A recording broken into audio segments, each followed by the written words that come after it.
مثلي عين حرام على الأيام إيجاد مثلي عين حرام على الأيام إيجاد مثلي عين حرام على الأيام. أعوذ بالله من الشيطان الرجيم. بسم الله الرحمن الرحيم.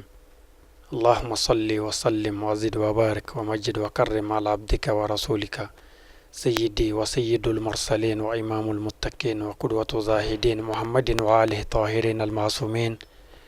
مشاهدون الكرام، السلام عليكم ورحمة الله تعالى وبركاته. بعدين تبشر في الله جباو موبدو كرامانتو يالا كدلا لفه الله كهنا ناك كشنا كنما ناك بركة الله كديننا وكلنا بلا جلما بي أنا دينا بارو tabali sanfɛ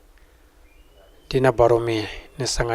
an bɛ wuli ka se an ka diinɛ jɛturaw ma minnu y'a dɔn n'u bɛ se ka mɔgɔ wɛrɛw ladɔnniya a la ka mɔgɔ wɛrɛw bilasira ani an fa don ani an ka alimami Torokɔrɔbugu imam Mohamed Musa Jalo. Ale ti mɔgɔ dogolen ye an ka nin siyɛnni sanfɛ kɛrɛnkɛrɛnnenya la diinɛ baro tabali yɛrɛ sanfɛ la. Bi an bɛna baro kɛ fɛn minnu kan inshallah o ye fasoko ye. Alakira bakote faso kanu o ye limaniya dɔ ye. Ama waati janw bɔ an ka faso dugu dɔ bɛ yen min n'a bɛ wele Nampala. I k'a dɔn an ka kɛlɛcɛ dɔw ntanyana ye. Faso kanu o ye limaniya dɔ ye. Ni a ɲɔgɔnna mana kɛ yalima silamɛya ka jɔyɔrɔ ye jumɛn ye k'a fɔ minnu ntanyana kun kan ani u somɔgɔw fana ye jɔyɔrɔ min bɛ u la kama. Inshallah an ka baro kun fɔlɔ a bɛna kɛ o ye. Yani o cɛ an bɛ foli bila an karamɔgɔ la, an b'a fɔ assalamu alaikum. Wa alaikum assalam wa rahmatullahi wa barakatuh. An bɛ i yɛrɛ fo k'i barikada.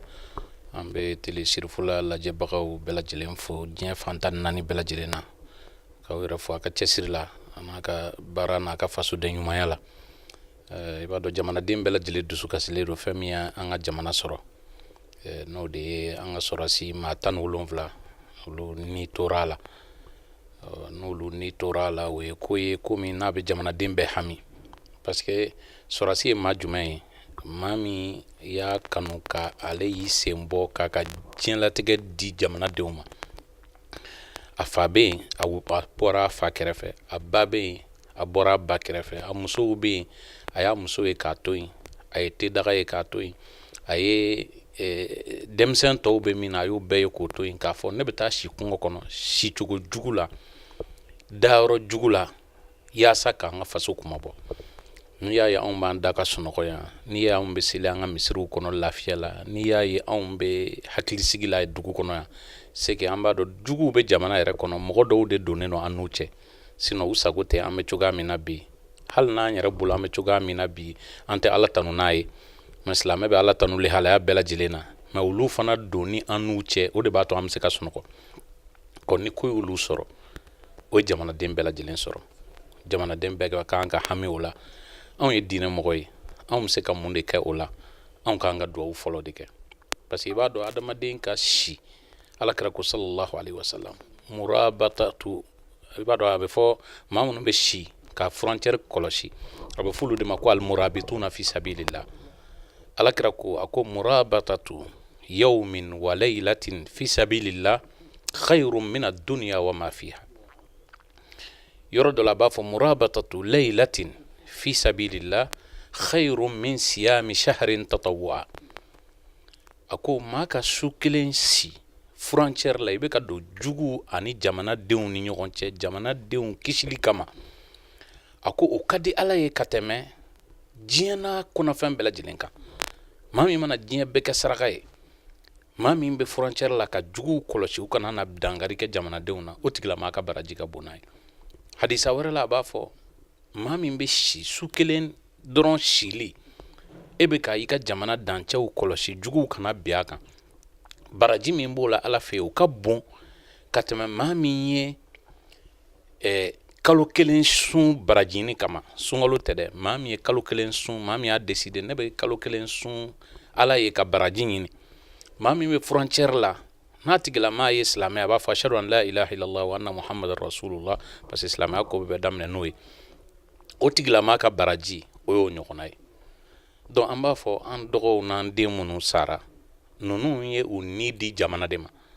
u y'u ni di ka jamana kuma bɔ u y'u ni di olu ka faga anw ka hɛrɛ sɔrɔ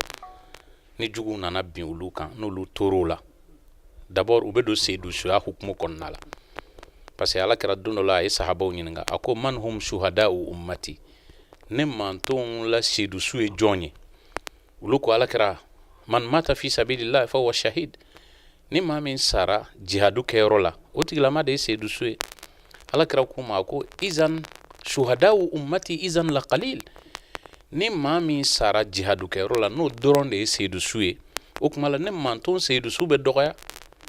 a ko o kuma la maa min n'i ye silamɛ ye n'i tora ji la e ye seyidusu ye maa min i ye silamɛ ye i sa don a sera ka bɔ i da kɔnɔ ashhadu an la ilaha illallah wa anna muhammadan rasulullah o bɔra i da kɔnɔ i sa don e ye seyidusu ye maa min n'i ye muso ye i sara muso kɛlɛ la i satɔla tin fɛ i sara ka sɔrɔ i ye silamɛ e ye seyidusu ye maa min alghariq maa min mana to ji la o tigilama o ye seyidusu ye maa min yɛrɛ fana n'o sara kɛlɛkɛyɔrɔ la o ye seyidusu ye donc anw b'a jigiya k'a fɔ nin denmisɛn minnu salen filɛ nin ye u sara denmisɛnniya la mais u ye seyidusuya titiri sɔrɔ ala fɛ yen ala dun ye seyidusu mankutu fɔ an ye a ko wala tahsabanna alladhina qutilu fi sabilillahi amwatan bal ahya'un 'inda rabbihim yurzaqun a ko maa minnu bɛ sa ala ka diinɛ kɔrɔtali sira fɛ maa minnu bɛ sa u ka jamana o kisili o sira fɛ o tigilamaw ye seyidusuw de ye kana miiri ko seyidusuw fana ala ko i kana miiri ko seyidusuw k'olu ye su ye ala k'o la ko maa ɲɛnɛmanw don u bɛ ala yɔrɔ allahu subhanahu wa ta'ala bɛ k'u garisɛgɛ donc seyidusuya daraja ni sɔrɔsi kelen kelen bɛɛ lajɛlen ma dama u tun b'a fɔ u ka diɲɛlatigɛ kɔnɔ ashhadu an la ilaha illallah wa anna muhammadan rasulullah seyidusuya daraja u b'o sɔrɔ donc ninnu sara fasoden ɲumanw don u sara faso kunkɔrɔ ala kɛra ko sallallahu alaihi wasallam hadisa wɛrɛ la a ko man mata duna ahlihi fa huwa shahid ni maa min sara k'a sɔrɔ i bɛ k'i ka denbaya de défend o tigilama ye seyidusu ye ni maa min sara i ka nafolo kunkɔrɔ maa ko a bɛna dankari k'i ka nafolo la i donna n'i ka nafolo cɛ a ma se k'i ka nafolo sɔrɔ a ye ni sɔrɔ k'i fana ye seyidusu ye donc ninnu ye martiriw ye ninnu ye seyidusuw ye allahu subhanahu wa ta'ala yɔrɔ kuranɛ kumakan na ala kɛra ka hadisaw kumakan na sallallahu alaihi wasallam ni dɔnnibagaw bɛɛ lajɛlen ka ijma'u la maa dama maaw kun don diɲɛlatigɛ kɔnɔna la u kun bɛ seereya k'a fɔ u dalen don ala ko la ala ko b'u ni kan o kuma la an b'a jigiya n'olu maaw sara an y'a fɔ u sara anw de ye ko ni maa min sira a ɲɛ la i ye ni dugu jɛra ne ko mun y'i ɲɛ bilen i ma kɛ waleɲuman dɔnbaga ye o kuma la anw fana an kan ka kɛ waleɲuman dɔnbaga ye n y'a fɔ cogoya min na ninnu ye diɲɛ ko bɛɛ to ye jamana de ye donc o kuma la anw fana ye jamanadenw de ye anw jɔyɔrɔ kɛra diinɛ ko baara ye an bɛ se ka mun de kɛ mɔgɔ wɛrɛw bɛ se ka ko wɛrɛ k'u ye mɔgɔw bɔra ka marché mɔgɔw bɔra ka ko wɛrɛw kɛ min bɛ se min na o y'o kɛ mais anw de diinɛmɔgɔ ye anw bɛ mun kɛ an b'u ka famille lasabali i n'a fɔ ala kɛra ka waati la sallallahu alaihi wasallam dɔw bɛ se ka sitanɛ b'a jigi dɔ kɔrɔ munna n den yɛrɛ donna sɔrɔsiya la n'a kun ma don sɔrɔsiya la a tɛ sa n'a kun ma don sɔrɔsiya la ala ko a bɛ sa don min na a kun bɛ to moto la accident kun b'a sɔrɔ a bɛ sa ala ko i bɛ sa don min na i y'a kɛ cogo cogo aynama takunu yudrikkumul mawtu walaw kuntum fi burujin musayyada o y'a fɔ ala kɛra ka sahabaw ye ko ninnu de mɔgɔw minnu bɔra ka taa kɛlɛkɛyɔrɔ la ko parce que k'u taara kɛlɛkɛyɔrɔ la ko de y'a to k'u sara ala ko hali n'a tora a ka sow kɔnɔ a ko ni maaw ala ye saya latigɛ maa minnu ye la baraza allazina kutiba alayhimul qatlu ila madaji'ihim ala y'a sɛbɛn ko maa min bɛ sa don min na i bɔra i ma bɔ i donna sɔrɔsiya la i kɛra i tora sibiliya la i tora ko o ko la maa dama i si banna de bɛ sa donc maa kana miiri k'a fɔ n den donna sɔrɔsiya la o y'a to a sara denmisɛnniya la ala de tun y'ale ka si dan nin yɔrɔ in na donc o kuma la min ka jugu a ma sa kolankolon na a sara faso de kunkɔrɔ o kuma la sara min b'o jamana ye n'o ye waleɲuman dɔn ye jamana b'o k'a ye diinɛmɔgɔw bɛɛ lajɛlen fana kan ka dugawu k'a ye diinɛ tandansi bɛɛ lajɛlen ka dugawu k'a tigiw ye anw yɛrɛ fana bɛ somɔgɔw k'u lasabali u k'a dɔn ala ka jarabi don a man di maa si ye ka den wolo o denw ka sa k'e balolen to mais ni ala ye min latigɛ jɔn ma o de bɛ kɛ an sego t'a la silamɛ bɛ mun fɔ ala ye min fɔ an ɲɛna kuranɛ kɔnɔ a ko wa basiri sabirina allazina iza asabatuhum musibatun qalu inna lillahi wa inna ilayhi raji'un ulaika alayhim salawatun min rabbihim wa rahma wa ulaika humul muhtadun sadaqallahu maulana alazim ako ala mbe Muhammad sabalibagaw nisodiya ako sabalibaga ye jɔn ye ako ni musiba ko ye maa mun sɔrɔ u b'a fɔ an y'a to ala ma an tora ala kɔ anw yɛrɛ ye ala ta ye wa anw yɛrɛ bɛ segin ala ma ala ye min minɛ an na an sɔnna a ka minɛli ma wa anw yɛrɛ fana n'a ka di ala ye don min na a bɛ an yɛrɛ minɛ silamɛ bɛ kɛ ten de o de la alakira ye nin hadisa in a ye nin kumakan in ala ka nin kuranɛ aya in alakira y'a sharha an ye don dɔ la ani an ba Ayisa sigilen tora u tun bɛ olu ka waati la kuran kun tɛ yen yelen min tun bɛ n'o ye fitinɛ ye fiɲɛ cira fitinɛ daga sara alakira ko inna lillahi wa inna ilayhi raji'un an ba Ayisa ko a ko nin fana wa alakira ko a ko fɛn o fɛn mana silamɛ tɔɔrɔ a bɛ fɔ de ma ko musiba donc ala ko maa mun ni musiba y'u sɔrɔ u b'a fɔ inna lillahi wa inna ilayhi raji'un a ko ala ka duwawu bɛ olu ye wa hinɛ b'olu ye o tigilamaw de ye maa kananenw ye donc an bɛ min fɔ famille ye u k'a dɔn k'a fɔ nin ye ala ka latigɛ de ye latigɛ nin y'a ɲuman fana ye parce que n'i sara n'a fɔra bɛɛ bɛ duwawu kɛ ka min ɲini maaw maliyɛn ba kɛmɛ filɛ k'u labɛn ka taa Magan u bɛ taa mun ɲini alijinɛ n'a fɔra k'e y'o sɔrɔ ka ban donc o tuma la i kan ka dɔn k'a fɔ i ye hɛrɛ sira de ye o tuma la an bɛ denmisɛnninw an bɛ profiter i ka micro la yanni an ka nin kuma in datugu an bɛ profiter i ka micro la ka denmisɛnw wele jamanadenw wele adamaden n'i y'a sɔrɔ i fa n'i ba ye silamɛ ye i yɛrɛ ka kɛ silamɛ ye parce que saya bɛ n'i ma waati min na i t'a dɔn pour que i ka se ka nin darajaw bɛɛ lajɛlen sɔrɔ a k'a sɔrɔ fana i sɔnna ka tugu diinɛ kɔ a k'a sɔrɔ i sɔnna i bɛ seli n'i banna i ye silamɛden i tɛ seli i tɛ sun saya bɛ n'i sɔrɔ tuma min na i t'a dɔn dɛ o tuma la an k'an jilaja an ka seli fara an bolo kan an k'an jilaja an ka sun fara an bolo kan an k'an jilaja an ka jogo ɲumanya an k'o fara an bolo kan n'o kɛra a ka ca ala fɛ ni ko balila k'an sɔrɔ don min na a b'a sɔrɔ an ni ala bɛ ɲɔgɔn fɛ parce que an bɛ waati min kɛ diɲɛ kɔnɔ yan a waati in kuntagala ka surun donc min bɛ taa kɛ lahara o waati de ka jan o tuma la an kana to san 20 kɛli diɲɛ na san 30 kɛli diɲɛ na san 50 kɛli diɲɛ na i bɛna taa san miliyɔn kɛ yɔrɔ min na o ka kɛ sababu ye san 20 ko tiɲɛ ou bien san 50 ko tiɲɛ ou bien san 40 ko tiɲɛ n'o kɛra i ma ko faamuya o tuma la hakilima ye maa de ye maa min b'a dɔn k'a fɔ lahara in a sɛnɛ bɛ kɛ diɲɛ na yan nɔ dɛ ala ko a duniya alakira ko ten a duniya mazratul akhira diɲɛ in ale ye lahara sɛnɛkɛyɔrɔ de ye i mana ci min kɛ yan o tuma la i bɛ t'o de kana lahara jɔ don تلك الدار الآخرة نجعلها للذين لا يريدون علوا في الأرض ولا فسادا والعاقبة للمتقين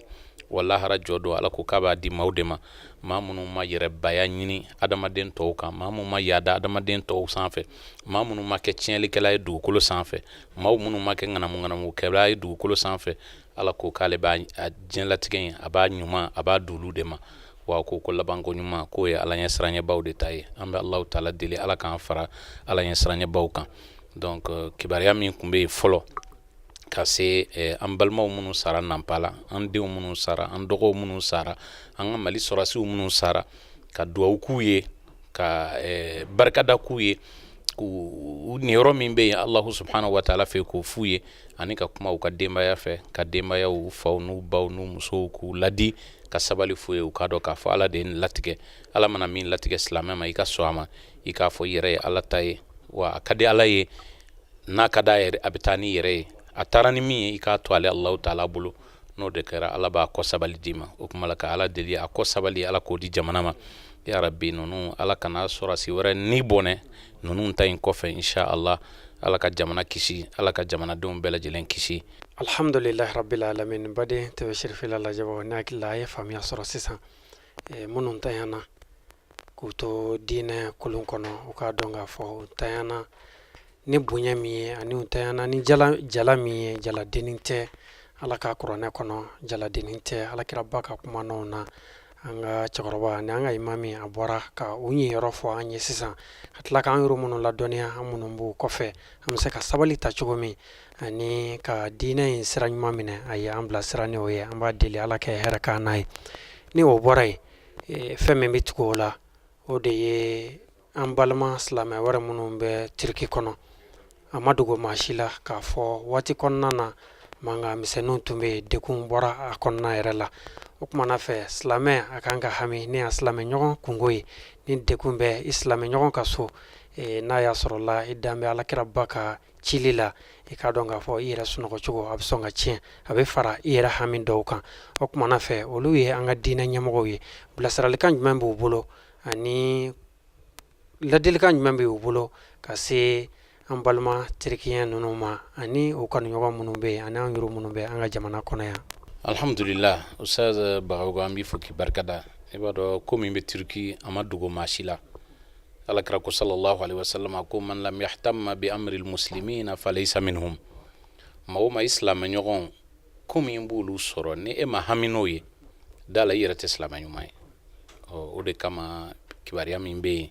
n'o ye événement minnu kɛra Turki an ko min baba aw la n'an ye kuranɛ jigin organiser k'a fɔ k'an ka duwawu kɛ Mali ye ka duwawu kɛ Mali ka sécurité ko la ka duwawu kɛ Mali ka basigi la ka duwawu kɛ Mali ka ɲɛtaa la an bɛ miiri bɛ taa o la jamana wɛrɛw minnu ni problème b'olu kɔnɔ jamana wɛrɛ minnu ni problème b'u kɔnɔ bi o jamana belebele dɔ ye Turki ye Turki silamɛ gouvernement de bɛ yen n'o ye frères musulmans olu de bɛ ɲɛmɔgɔya la yen bi an balimakɛ Recep Tayyip Erdogan ale ye jamana ɲɛmɔgɔ ye nin silamɛ frères musulmans nalen fanga la Turki u sera ka nin san damadama kɔnɔ u sera ka ko min kɛ a fanga ka bon donc silamɛ mana ye k'a fɔ ko Turki ka basigi ko maaw bɛ fɛ ka dankari o la a kan ka silamɛ bɛɛ lajɛlen tɔɔrɔ o de la an ko n'an ye duwawu kɛ Mali ye wajibu don an miiri ka taa an sigiɲɔgɔnw na miiri ka taa an balimaw la n'o ye Turkiw ye ka hakili to u la ka duwawu kɛ u yɛrɛ ye ko min kɛra u ka dugu la ni ye misaliya ta ni seginna kɔfɛ ni san 15 walima san 20 ye an kɔrɔ i b'a sɔrɔ k'a fɔ ko Turki Mali bɛ cogoya min na bi ni hiji sera jamana wɛrɛw avion de bɛna an ka hijidenw ta ka taga Turki fana tun b'o cogo la kana lajɛ ko ni Arabi Saoudite ka surun mais jamana wɛrɛw de tun b'u ka hijidenw ta mais ni san 3 laban na Turki compagnie Turkish Airlines a kɛra ahsan sharika naqila fil alam ale de kɛra la meilleure compagnie diɲɛ bɛɛ kɔnɔ farafin dugu tɛ ou bien arabu dugu diɲɛ bɛɛ kɔnɔ ahsan sharika naqila fil alam ni san 3 laban na 2014 2013 2014 2015 o san 3 ka tugu ɲɔgɔn na Turkish de kɛra meilleure compagnie diɲɛ yɛrɛ bɛɛ lajɛlen kɔnɔna la Istanbul aéroport bi a bɛ jate aéroport fɛ minnu ni avion min bɛ jigin a kɔnɔ tile kelen kɔnɔ avion bɛ taa fɔ avion 1000 ani 100 dama la dugu filanan min bɛ yen nɔ avion 600 ni kɔ bɛ jigin tile kelen kɔnɔna la Istanbul bɛ jate aéroport ye min fréquence ka bon diɲɛ yɛrɛ bɛɛ lajɛlen kɔnɔna la adamaden min ni kun bɛ yani ni gouvernement silamɛ gouvernement nin kana saraw kun bɛ cogoya min na n'a sɔrɔ maa min kun bɛ min sɔrɔ sara la ninnu nali kɛra sababu ye ka sara doubler 300% kɛmɛ saba o sigiyɔrɔ ɲɔgɔn fara kan 300% u ye saraw taga o hakɛ de la donc u ye fɛn min ye banabaatɔ furakɛyɔrɔw ye k'a daminɛ bibi na Turki u ye banabaatɔ furakɛyɔrɔ u y'a kɛ furakɛli kɛ k'a daminɛ san 1 na k'a daminɛ ni wolola don min na fo ka se san 18 na i bɛ furakɛ fu k'a daminɛ san 18 na ka taa se i saya i mana taa si o si sɔrɔ sa o la i bɛ don mutuelle dɔ la furakɛli ye fu ye bi maakɔrɔba ni denmisɛnnin bɛɛ ye mais denmisɛnnin talen don en charge depuis i bɛ wolo don min na fo ka se san 18 na i tɛ fura san i tɛ foyi kɛ mais n'i sera san 18 ma i bɛ don mutuelle dɔ la o fana i bɛ furakɛ fu la mais i bɛ wari dɔ sara mutuelle ye donc u ye ko minnu kɛ a ka bon u ye kalanyɔrɔw dayɛlɛ ka université 170 ni kɔ dayɛlɛ san 10 kɔnɔ université de ko don dɛ école fitinin ko tɛ dɛ université a 170 ni kɔ u y'o de dayɛlɛ jamiya donc ka tila ka a yira kunu Turki kun sera yɔrɔ min na silamɛ k'i hali i ka hijabu don i kun na o kun ye lebu ye tellement que u ni Occident kun donna ɲɔgɔn na ka se hakɛ dɔ la mais jamana ɲɛmɔgɔw nalen silamɛ hakilina min b'u la premier ministre ni président olu bɛɛ lajɛlen muso bɛ hijabu don o kɛra sababu ye hijabu kɛra sangawuli ye Turki hijabu doni université la o kun interdilen do o interdiction wulila donc ko caman kalan ko fan fɛ kɛnɛya ko fan fɛ baara ko fan fɛ dɛmɛ fan fɛ Turki bibi na o bɛ jate jamanaw fɛ jamana mun ni taara ale Occident n'a ye misaliya ta i n'a fɔ France bi ni donna du kɔnɔ France ni ye a tɔgɔ dumuni bɛ dilan ni dumuni bɛ mara min na i ma frigo walima congélateur walima four walima micro-ondes walima fɛn n'i ye machine 5 sɔrɔ yɔrɔ o yɔrɔ la du kɔnɔ i b'a sɔrɔ Turki ta ye 2 y'a la Turki ka dilanni ye 2 y'a la Occident yɛrɛ kɔnɔna la n'i ye France kelen o ta n'i ye ordinateur 5 ta i b'a sɔrɔ Turki ka dilanni ye 2 y'a la bon donc sɛnɛ bagan mara k'olu kɛ koba ye kunu sɛnɛkɛla kun ye misikina ye ka sɛnɛkɛla yɛlɛma k'a kɛ waritigi ye k'a dɔn ko dugukolo ko fɛn tɛ se ka sɔrɔ foyi la bi ka dugukolo bɔ u y'o siyasa kɛ k'u ka jamana nafa n'a ye bibi na u bɛ dugu 100 ani dugu 40 ni kɔ Turki ka sɛnɛkɛfɛn bɛ don yen nɔ de bayinama kunu olu kun bɛ komi anw ɲɔgɔn u bɛ fɛnw san kɔfɛ de ka na n'a ye u bɛ malo bɔ kɔfɛ u bɛ fɛnw bɔ kɔfɛ mais bi olu ka fɛn bɛ taa jamana 140 ni kɔ u ka sɛnɛkɛfɛnw bɛ taa yen nɔ ka taa feere yen nɔ bon donc mɔgɔ minnu bɛ nin bɛɛ kɛ o de la fɔlen premier ministre ye ko ayiwa ko annonce kɛra télévision na ko k'a fɔ ko coup d'état kɛra la arakan 2 seli Alahu taala ye ka seliji ta arakan 2 seli k'i jigi sɛmɛ Ala la parce que Ala ko man yatawakkal ala Allah fa huwa hasbu adamaden n'i y'i jigi sɛmɛ Ala la Ala b'i la wasa Ala y'a yira k'a fɔ Ala e de ye n jigi ye yani n k'a ɲini maa o maa fɛ k'o ka ko min kɛ n b'a ɲini Ala fɛ ne Ala ye barika don ne kumakan na nin ko in bɛ kɛ fu ye o kuma la a ye i jigi sɛmɛli min kɛ Allahu subhanahu wa ta'ala la o de jaabi filɛ nin ye bi jamana bɛ ka segin ali halaya kɔrɔ la jamana bɛ ka segin a ka basigi kɔrɔ la jamana bɛ ka segin a ka hɛrɛ kɔrɔ la jamana bɛ ka segin vraiment a kun bɛ lafiya min na jamana bɛ ka segin o la donc o kuma la o de sababu ye k'a fɔ silamɛ bɛɛ lajɛlen i jigi fɔlɔ o kan ka kɛ Allahu subhanahu wa ta'ala ye ni jigi ɲana Ala la hali ni maaw bɛɛ lajɛlen y'i bolo bila n'i bolo bɛ Ala bolo wallahi tɛ bi Alakira y'o de fɔ Abdullah ibn Abbas a y'a tɛgɛ minɛ a ko Abdullah ibn Abbas a ko ni diɲɛ bɛɛ farala ɲɔgɔn kan k'a fɔ k'u b'i nafa ka ko dɔ k'i ye Ala ma sɔn fɛn min ka k'i ye wallahi diɲɛ bɛɛ bɛ dɛsɛ o tɛ se ka k'i ye mais ni diɲɛ bɛɛ farala ɲɔgɔn kan k'u b'i tɔɔrɔ n'i bolo bɛ Ala bolo i tɛ bin o kuma la f'an ka nin de bila an kunna bagaw ko silamɛya fɔli ka nɔgɔn mais a baara de bɛ a yira k'a fɔ an ye silamɛ ɲuman ye silamɛ n'i ka limaniya ka ɲi Ala la i jigi ka ɲi Ala la e b'a dɔn i ni Ala cɛ o ka ɲi n'i ye dugawu kɛ ko o ko la Allahu subhanahu wa ta'ala b'o gɛlɛya ni ko gɛlɛn nana n'i y'a Ala wele Ala b'a nɔgɔya a y'o de fɔ ghazwatul ahzab la ko allazina qala lahumun nasu inna nasa qad jama'u lakum fakhshawhum fazadahum imanan wa qalu hasbunallahu wa ni'mal wakil fanqalabu bi ni'matin min Allah wa fadlin lam yamsashum su' wattaba'u ridwanallah wallahu zu fadlin azim ako mamun be ni kɛlɛ sera islamaw ni kafiru bɛ ɲɔgɔn na kafiru ka delegation bila kana u nana islamaw bagabaga k'u lasiran k'a f'u ɲɛna ne kɔni kafiru ye cogoya min na u labɛnnen don aw silamɛw kama cogoya min na n'u y'aw sɔrɔ bi u bɛ ko da aw kan o kuma la a ka laɲini kun ye mun ye a bɛ ka nin min fɔ silamɛw ye aw kun ye k'u lasiran de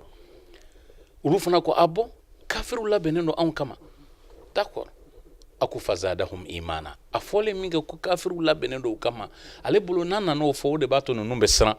o kɛra sababu ye o ye dɔ fara u ka limaniya kan fazadahum imana dɔ fara olu ka limaniya kan o ye mun fɔ c'est comme e k'a fɔ ko limaniya bɛ ne la ne ye tawhidu mɔgɔ ye ne tɛ foyi kɛ ayi ninnu o fɔlen min kɛ o ye wiridi daminɛ u ko cogo di hasbunallahu wa ni'mal wakil bɛɛ y'o k'i ka wiridi ye anw jigi ye Ala ye wa maa mana jigi da Ala kan i jigi sɛmɛ yɔrɔ ɲana Ala ko a jaabi kɛra jumɛn ye bɛɛ tora k'a fɔ hasbunallahu wa ni'mal wakil Ala i ko ninnu labɛnna anw kama nin fana nana k'a bɛn'o fɔ anw ye wallahi o de diyara anw ye o kuma la anw bɛ ko yira kafiruw la bi an bɛ ko daw kan bi depuis ala y'u da u ma miiri ko min ɲɔgɔn bɛ taa u kan o ye dɔ fara u ka limaniya kan u y'u ka foi renforcer u ko hasbunallahu wa ni'mal wakil ala ko cogo di fanqalabu bi ni'matin min allahi wa fadl u seginna ka taa ni nɛɛma caman ye u seginna ka taa ni hɛrɛ caman ye lam yamsasum su tɔɔrɔ m'u sɔrɔ kɛlɛ yɛrɛ ma kɛ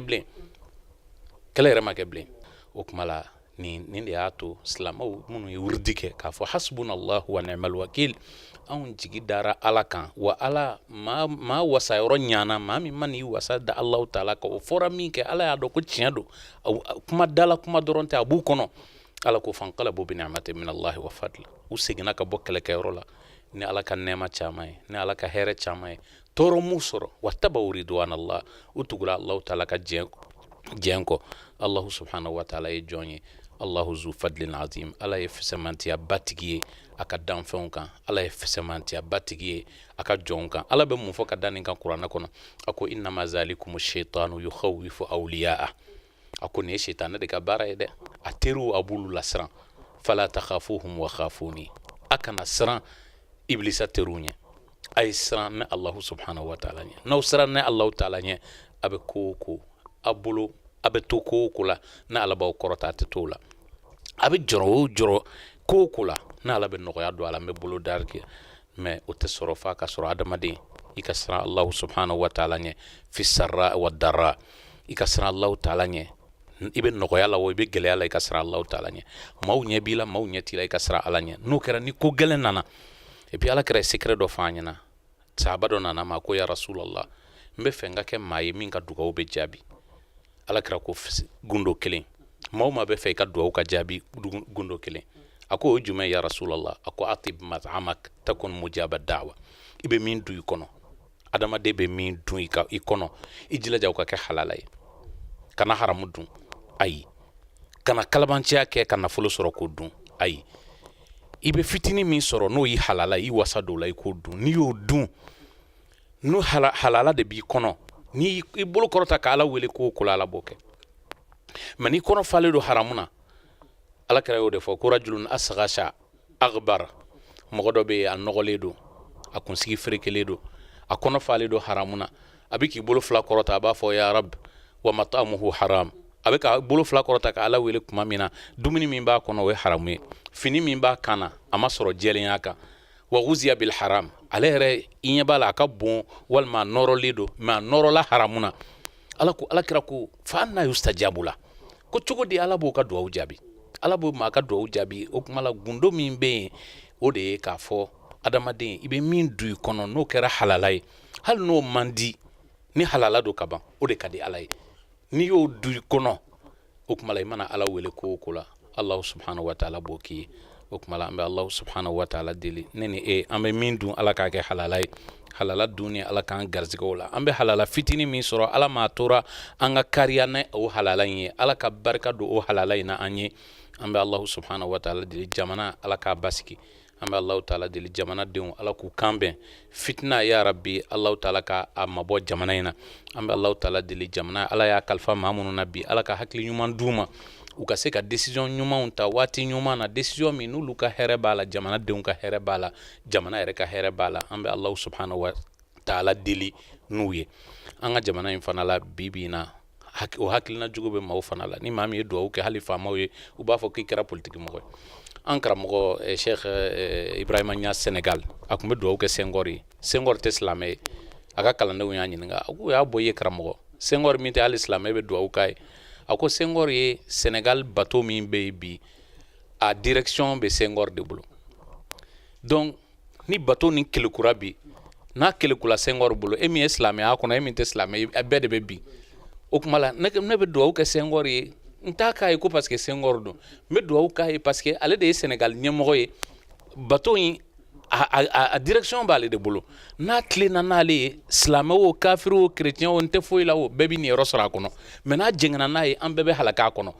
donc o kuma la f'an bɛɛ k'an hakilina kɛ kelen ye ala ye jamana kalifa maa min ala ka dili don e tɛ ne tɛ ala de y'a ka tilali kɛ a y'a kalifa maa min na don min na ka to ka duwawu k'u ye ala k'u éclairer ala ka yelen yira u la ala ka sababa yira u la ala k'a to décision min n'u b'a ta décision ninnu kuma dɔ la a tali man nɔgɔn mais ni ala y'i dɛmɛ a ta waati la i bɛ décision ɲuman ta min bɛ jamanadenw ma min bɛ bɛn e yɛrɛ ma jamana ka hɛrɛ bɛ min na o kuma la an b'o dugawu de kɛ an bɛ Alahu taala deli an ka ɲɛmɔgɔw ya rabi ala ka hakili ɲuman da n'u ma jamana ala k'a suma jamanadenw ala k'u kan bɛn ya rabi télévision lajɛbagaw ka dugawu kɛ bɛɛ ye an hamina kow la ala ka hamina kow nɔgɔya an bɛ samiya de kɔnɔ samiya ka fori hɛrɛ la ya rabi ala k'o kɛ sanji min b'an halaki sanji min b'an ka sow bin ala ka n'o sanji d'an ma sanji min b'an ka sumanw ɲa sanji min b'an ka jamana nɛɛma sanji min b'an ka jamana hɛrɛ a n'an sigiɲɔgɔn jamanaw ya rabi ala k'o sanji d'an ma a k'o kɛ alakira n'a bɔnnaw barika kama an ye kibaruya min sɔrɔ o de ye nin ye wassalamu alaikum warahmatullahi taala wabarakatuhu.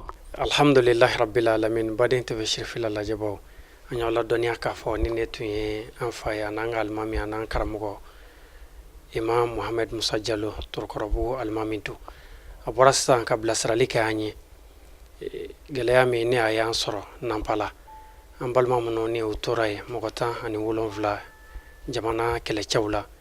k'a ka dakuruɲa 2 lase k'a yira k'a fɔ waleya min kɛra a ma bɛn anw ma an minnu ye silamɛw ye ka tila k'a yira minnu fana fatura ni u fatura ka sɔrɔ u ye silamɛw de ye kana se ka la fiyewu u taara sira ɲuman de fɛ sabula u sara faso kumabɔli de la min fana ni a ye an balimaw sɔrɔ tiriki kɔnɔ ni a ko fana kɔfalenna min fana na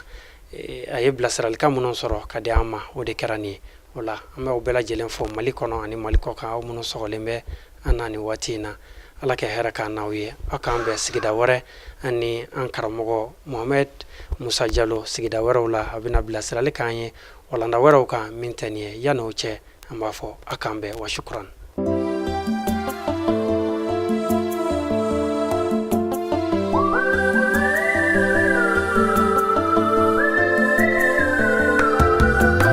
حرام على الأيام